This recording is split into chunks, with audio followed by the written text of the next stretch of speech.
Alors il n'est pas rare des fois d'utiliser ce passage de l'évangile de Matthieu pour critiquer l'Église, critiquer les hommes d'Église, regarder ces prêtres, regarder ces évêques comme ils cherchent à briller, comme ils cherchent les titres de gloire, comme ils portent des vêtements pour se faire remarquer, ils cherchent les places d'honneur, etc. Et donc on peut facilement tomber là-dedans, mais ce serait une erreur de penser que ce texte d'évangile n'est là que pour dans le fond critiquer ce qui ne va pas dans l'Église. C'est davantage un passage de l'évangile qui est là pour mettre en avant une attitude qui est commun à toute l'humanité. Et en effet, en tout homme, ce désir de plaire, de briller, de se faire remarquer, tout simplement parce qu'on a ce besoin d'être aimé, d'être reconnu. Et donc le besoin de valorisation, de reconnaissance, n'est pas juste propre aux prêtres, n'est pas juste propre aux évêques et aux papes, mais c'est le propre de tout homme, de toute église, de toute religion. On est tous quelque part dans cette dynamique-là. Et on peut utiliser Dieu pour briller aux yeux des hommes, comme on peut utiliser aussi autre chose, pas simplement le fait de dire des belles choses sur Dieu, mais même on essaie d'avoir une belle apparence physique, on essaie d'avoir une belle carrière, tout ça aussi pour attirer l'attention des autres, pour briller, pour se faire remarquer et donc pour être aimé quelque part. Et donc cette dynamique-là, elle est propre à tout homme, elle nous renvoie à nos cœurs blessés, à nos cœurs qui conditionnent l'amour des autres. Donc si je vais faire telle ou telle chose, on va m'aimer, on va me considérer, je vais être quelqu'un. Et donc ça, c'est comme une clé de lecture qui permet de comprendre cet évangile, de tenir ensemble tous les éléments de cette page d'évangile de Matthieu. Alors à quoi aboutit dans le fond cette dynamique? Si on rentre dans son conditionnement de l'amour, à quoi ça va aboutir? Alors essayons de voir en lisant la parole de ce jour. D'abord, ça va nous amener à rendre les autres esclaves de nous-mêmes. Et c'est pas pour rien qu'il y a cette parole de Dieu. On fait porter sur eux un joug que nous-mêmes ne portons pas. Si on entre dans cette dynamique où on conditionne l'amour, loin de nous mettre au service des autres, et les questions de serviteur dans ce texte, notre façon d'aimer, cette tendance où on a aimé en conditionnant l'amour, va asservir nos frères, va les enfermer dans nos conditionnements, va les amener à être sous notre joug, le joug de nos désirs déréglés, de notre besoin d'être mis en avant. Et loin de nous mettre au service de nos frères, on va plutôt chercher à être compris qu'à comprendre, à être servi qu'à servir, à être aidé, soulagé qu'à aider et soulager gracieusement les personnes qui nous entourent. Donc là, c'est pas pour rien que, oui, celui qui aime les autres en conditionnant l'amour va les rendre esclaves de son amour. Donc là, on a une première des conséquences. On fait porter sur les autres un joug que nous-mêmes, que nous portons pas, parce qu'on essaie de se faire valoriser aux dépens des autres. Après, dans ce qui suit, le Seigneur va nous dire, vous n'avez qu'un seul Père, qu'un seul Rabbi, qu'un seul Maître. Dans ce qui suit là, le Seigneur nous montre tout à la fois aussi les conséquences de cet amour déréglé, des conséquences mais aussi des remèdes. Alors essayons de voir, c'est à la fois des conséquences et des remèdes. Alors la première des choses, il dit, ne vous faites pas donner le titre de Rabbi car vous n'avez qu'un seul enseignant et vous êtes tous frères. C'est vrai qu'un amour déréglé, c'est aussi un amour qui essaie de briller devant les autres à travers des belles idées, des belles pensées. C'est aussi une manière de contrôler, d'attirer l'attention des autres vers soi à travers ce qu'on dit, etc. Avoir une grande sagesse peut être une façon d'exercer un pouvoir sur les autres, de la ramener à soi, d'être mis en avant, d'être aimé, reconnu, etc. C'est toujours la même dynamique. Le problème, c'est que là-dedans, c'est qu'on en vient à oublier alors que cette sagesse vient de Dieu. À force d'utiliser cette sagesse pour briller devant les hommes, on en vient à oublier qu'elle vient de Dieu, qu'elle est le signe de sa présence gracieuse dans nos vies, qui est là pour nous mettre en avant, pour nous valoriser, pour nous aider. Ne vous faites pas donner le titre de Rabbi, qui pense qu'il a des bonnes pensées, des belles paroles par lui-même, car vous n'avez qu'un seul Rabbi, qu'un seul enseignant, et vous êtes tous frères.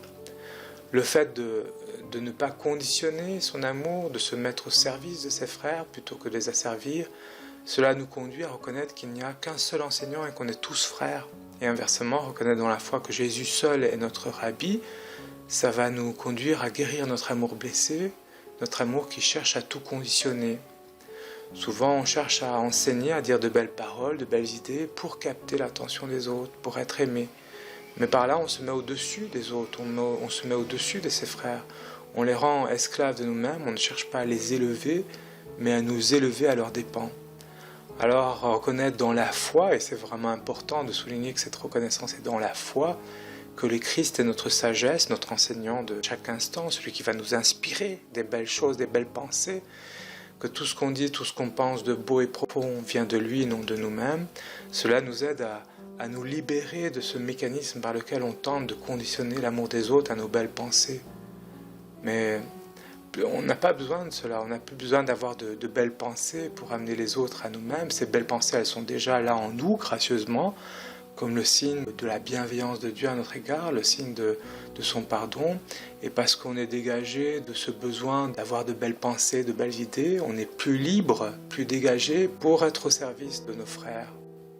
Donc après, ce genre de raisonnement qu'on a mis en avant dans le fond, quand je reconnais que Dieu seul est le vrai rabbi, celui qui est à la source de toute sagesse, ça conduit à deux conséquences, comme on a dit. D'une part, ça va guérir notre amour, et d'autre part, ça va nous ouvrir à la fraternité. Eh bien, ce genre de raisonnement-là peut s'appliquer aussi quand le Christ nous demande de reconnaître qu'il n'y a qu'un seul Père et qu'un seul Maître.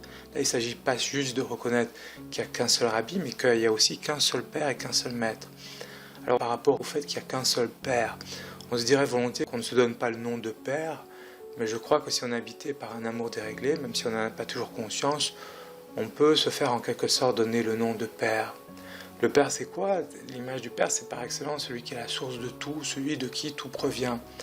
Or, à force de faire quelque chose pour conditionner l'amour des autres, pour les amener à nous aimer, on ne fait que nourrir toujours plus cette idée qu'on est nous-mêmes à la source de ce que les autres vont nous donner, qu'on est à la source de ce qu'on fait pour eux. Bref, on est comme le Père qui est à la source de tout.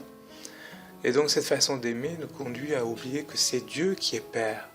C'est Dieu qui est à la source de tout. Elle nous conduit à oublier que c'est lui et non nous-mêmes qui est à la source de l'amour qui nous habite tous. Et là encore, comme j'ai dit, c'est toujours le même raisonnement, cette reconnaissance que Dieu est Père, elle va être un remède, elle va nous libérer de cet amour par lequel on essaye de tout capter, et va guérir notre amour blessé, et va nous ouvrir à la fraternité.